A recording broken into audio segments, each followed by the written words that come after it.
Hi, welcome back, guys. So today what we're going to do is we're going to talk about a very important biogeochemical cycle, okay, that has to do with carbon. So we're talking about the carbon cycle, okay?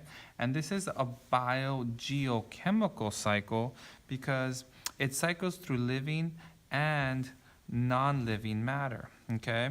Now, the carbon cycle, the first thing you have to understand is there are two places where, or there are places where there's lots of CO2, okay? And scientists call those reservoirs, all right? So, one of the carbon reservoirs are in the atmosphere, all right? And it's called a reservoir because in the atmosphere, there's lots of CO2, and CO2 contains carbon, okay? So that's why we say that the atmosphere is one of the carbon reservoirs. And also in the oceans, okay? There's a lot of CO2 dissolved in there, and so that's also another reservoir. So we have the atmosphere, okay, where there's lots of carbon, and ocean where there's lots of carbon in the form of carbon dioxide. All right, now, how does carbon dioxide cycle through an ecosystem? All right, well, first let's talk about animals. So let me draw a little animal here. Okay, there it is. Boom, boom, boom, boom. This guy, we're gonna call it a cow.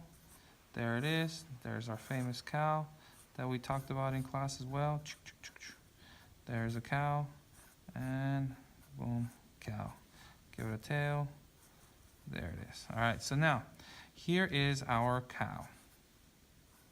All right, now, okay, cows cannot use CO2, okay? Can't use it. We actually breathe it out, and when we breathe it out, okay, it goes into the atmosphere, okay? The reason why we produce CO2 is because of a process that is called respiration, all right?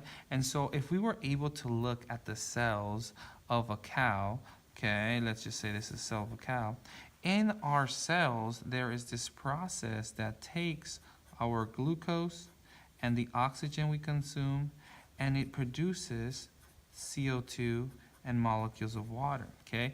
This is what the process that respiration, that I'm talking about, respiration. And so what ends up happening is the CO2 leaves, okay, the cow cells, right? And then it exits out, okay, through our respiratory system, and that's how the CO2 gets out into the atmosphere from animals, right?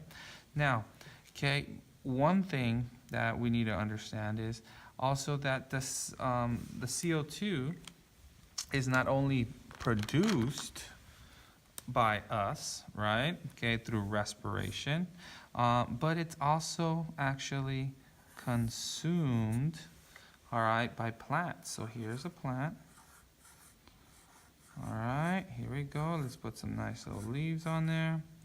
All right, now plants actually take in CO2, all right, through a process called photosynthesis. All right, and so photosynthesis is basically, it happens inside the cells of a plant, and what happens inside the cell of a plant is the CO2 goes in, combines with water, and it produces glucose and oxygen, okay? And so that's how CO2 gets out of the atmosphere and into a biological living thing, okay? And so now we understand how it gets into the atmosphere and how it's consumed out of the atmosphere, all right? Now, there are also plants inside water, oceans, rivers, and so forth, and they also take in CO2 for photosynthesis, because photosynthesis allows the plant to make glucose, and the plant is made out of basically glucose, okay? And so that's why it needs the carbon to make the carbohydrates. carbohydrate, all right? So now we know how it gets out into the atmosphere. Now we understand how it is taken out of the atmosphere, all right? Now there's another way, there's another part of the cycle that we need to consider is what happens when things die, right? So when things die, they go underground, okay? Let's call that dead matter. And the dead matter is actually decomposes into different forms of fossil fuels. Okay, so that's how, okay, carbon gets into or underneath the ground, okay, by decomposing of dead matter. Now, one way that CO2 also makes it back up into the atmosphere is when there's volcanic activity, okay? So, like, for example, when a volcano erupts, volcanic activity. Okay, and that returns CO2 into the atmosphere, all right? Also, our factories. Okay, when we burn things, that also returns CO2 into the atmosphere. And as you can see, there's different ways that CO2 can get into the atmosphere, all right? And so, and then if there's not enough plants to consume the CO2, then the CO2 will build up in the atmosphere, and that's what causes the global warming phenomena that you always think about that you always hear about in the news. So that is basically it. There's one more way that CO2 gets into the atmosphere, and sometimes it's because, like, for example, let's say this is a forest, right? Okay, and sometimes the forest, okay, burns, okay? Okay, and when there's forest or vegetation burning, that also returns CO2 into the atmosphere. So it's very important that you understand, okay, how CO2 is getting consumed, all right, okay, by plants, right? And we animals and humans put it back into the atmosphere because of respiration, all right? So make sure that you understand, okay, that respiration, photosynthesis are almost like the opposite. Notice here, we're taking glucose and oxygen and we're making the CO2. Here, we're actually using up the CO2. But that's for another discussion with respect to reactions. But remember, there are CO2 reservoirs, and the CO2, okay, gets there by respiration, okay, human activity, volcanic activity, and burning of forests, okay, and the CO2 gets consumed from the atmosphere by plants so that they can make the glucose. They can take the carbon that they need to make the carbohydrates that they need to stay alive. So hopefully this helps. If you have any questions, feel free to leave them at the bottom of this video, okay, and I'll sure to help you guys out. All right, bye-bye.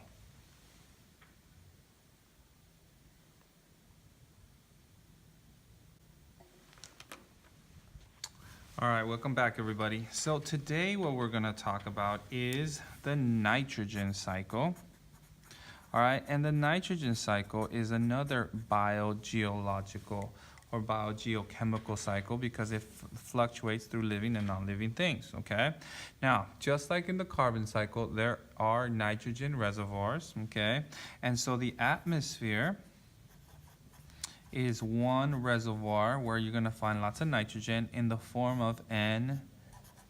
And so this is a gas that's in our atmosphere, all right? And underground, there's also a nitrogen reservoir, okay? And the nitrogen reservoir actually is in the form of NH3 This is called ammonia. Okay, so now we have, okay, our two reservoirs, okay, underground and in the atmosphere. Okay, now how does this cycle through? Well, what you need to remember is that plants actually, okay, let's draw a plant. There it is. All right. Okay, there are certain very special plants that have roots, and in those roots they have bacteria, and this bacteria actually takes in the N2 from the atmosphere and produces, okay, the NH3, okay? And the NH3 in the ground, okay, makes it into the plant, and that's how the plant gets the nitrogen it needs to make its proteins, all right? So this process here of taking N2 and turning it into NH3, ammonia, is called nitrogen fixation, because think of it like we're fixing nitrogen so that plants can have the nitrogen in the form that they need. Okay, so how does it go from the atmosphere, okay, down into plants? Thank God for nitrogen fixation, because that's how it's able to get into the plants. And if there weren't any plants, okay, then there wouldn't be us, because there wouldn't be any oxygen, all right? So that is one way that nitrogen cycles, okay, from the atmosphere into living things, all right? Another way that nitrogen makes it down into the ground, okay, so let's, okay, is when there's dead matter, okay, living things that die, all right, when they decompose, all right, when they decompose, they actually go ahead and give you some more ammonia into the ground, all right? So that's how we get more nitrogen under the ground when things die and decompose, all right? And now, how does it get back in the air, all right? So how does the NH3, okay, get it back in the air, all right? So now, here's another process that you gotta worry about here. Okay, so let's imagine us, okay? We actually eat the plant, and that's how we get our nitrogen, by eating plants or eating animals, all right? Okay, because they convert it into amino acids, and really we're eating the amino acids, and that's how we get our nitrogen. But when we pee, okay, we are actually putting in nitrogen into the ground, okay? When animals pee, or when we have waste products, okay, we are actually putting nitrogen in the ground.